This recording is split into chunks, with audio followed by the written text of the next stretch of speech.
Before I say what I was prepared to say here, I think that all of us ought to join in a happy birthday. There is a period in which you can tell a lady's age, when it's Irene Marcos and it's her 22nd birthday. Happy birthday.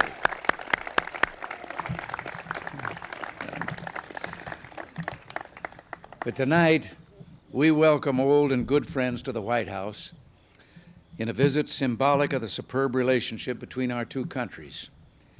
It's a nostalgic occasion for us as well. Nancy and I often think of our 1969 visit to Manila when we first experienced that unexcelled Philippine hospitality as the guests of our guests here tonight. And the birthday girl was quite young and small at that time. Many things have changed in both countries since that time, but one thing remains constant: the basic nature of the Filipino-United States friendship. It remains solid. Both countries have worked hard over the years to maintain excellent cooperation in defense, foreign policy, refugee matters, economic assistance, and many other areas. And I pledge to you, President Marcos, that the United States will do its share to strengthen those ties in the 1930s. In the 1980s. I've been doing a little reminiscing at the table, forgive me. That's my fault. Yes, 1930s was my first job. We value the friendship of the Republic of the Philippines for many reasons, Mr. President. Our intertwined histories during the first 50 years of this century left its imprint on your institutions of government, your educational system, and your public services, such as public health, and the widespread use of the English language as a result of that era. So is your flourishing free enterprise system. As important as our shared histories are our shared strategic interests, which span this entire century. In World War II, Filipinos and Americans fought and died together. And you yourself, Mr. President, played an unforgettably heroic part in that conflict. Coming out of that war, your generation and mine fully understood the need for collective security arrangements. Unfortunately, some of today's young people, blessed by decades of relative peace, may not have this understanding. I think it's our duty to impart our historical experience to them. Today, a strong defense alliance is a major factor in contributing to the security of the Philippines and to the maintenance of peace and security in Asia. With the next review of the military bases agreement, which begins in 1983, we shall continue to modernize our security relationship to best serve our mutual security interests. Both of our economies depend on vigorous trade and investment. These ties remain strong, and your presence in Washington, Mr. President, has enabled us to conclude several outstanding economic matters. President Marcos, we have accomplished a great deal together over the years. We will all do more in the years to come. Common determination to achieve a better life doesn't mean that we need to be alike. We need only to treat one another in a spirit of generosity and mutual respect. If we do that, our continuing commitment to one another, resting as it does on many years of close relations, will be solid now and for the future. Amen. So in that spirit, let me offer a toast to the President, Mrs. Marcos, and to the people of the Philippines, and to the mutual respect, the dedication to peace and security in the world, and the shared values which unite us.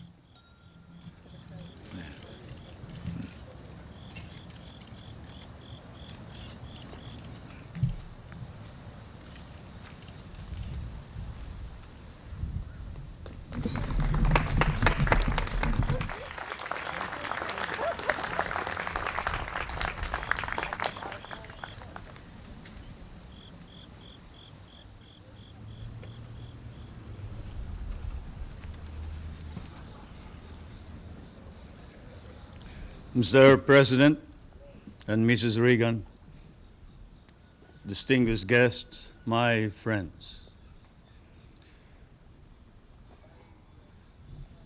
I feel I must pay tribute to this elegant and fairy-like party and dinner, which has reminded me too much not only of home, but of some dreamland at home.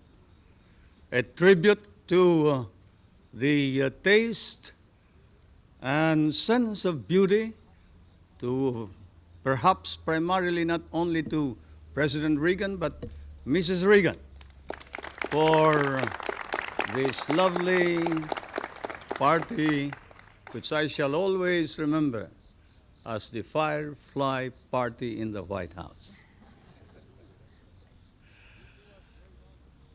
You do us great honor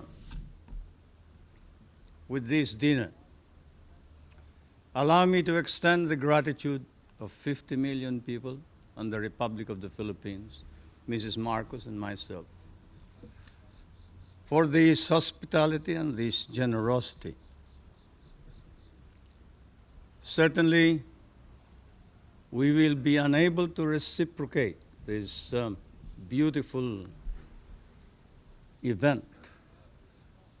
You even had the songs all prepared, including a Philippine song.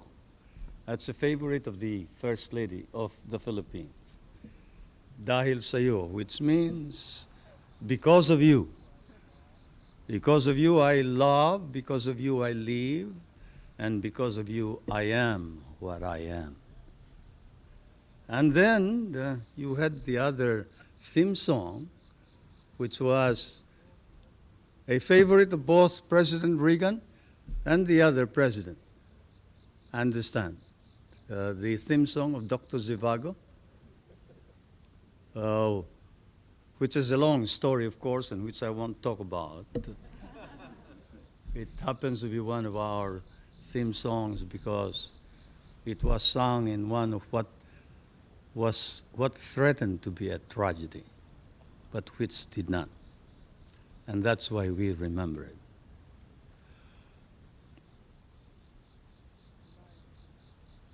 Tonight, the Philippines once again is obligated to you, Mr. President, for your kind and generous words. And the periods of difficulty, and perhaps therefore it is not too rash to say that it is proper to use the appellation friendship between the American and the Filipino. That friendship, that abiding friendship, we cherish and cherish deeply. And this is why, as I come and stand once again on American soil, Mr. President, I cannot but be candid. I would not be candid if I did not speak too of those misunderstandings and the adversities which we have faced together. For the world faces challenge and change. We are in a period of ferment.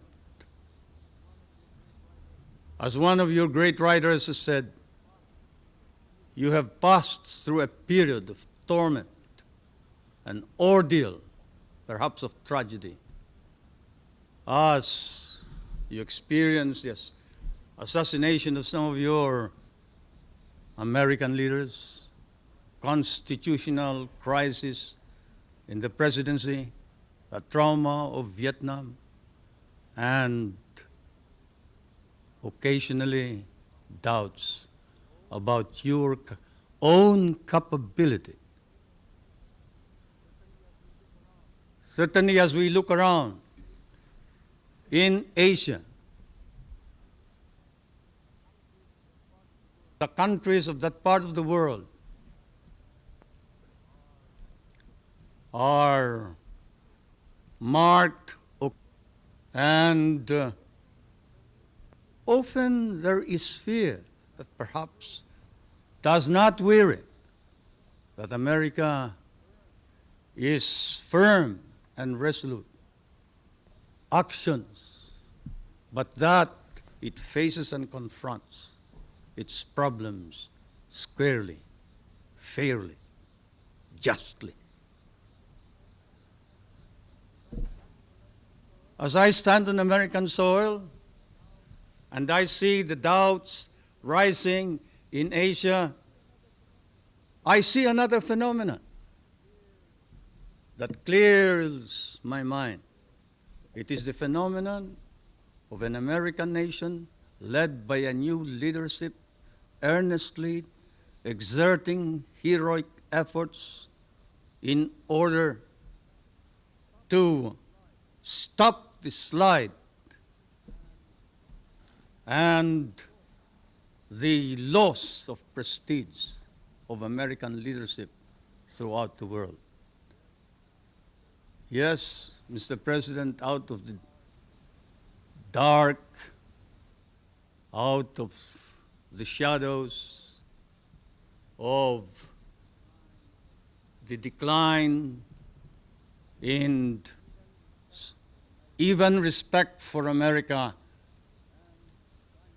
and decline for her leadership, there is a rising and emerging a new America, not only in Asia, but perhaps throughout the world.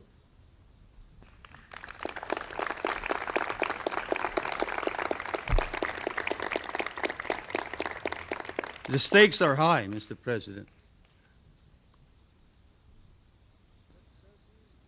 Let there be strength and greatness for the American nation, for only then can there be hope for us, the poorer nations, and let America reclaim her role, her historic place, and her historic relationship with the poorer nations of the world, the members of the third world, my world, for that is your rightful place, Mr. President.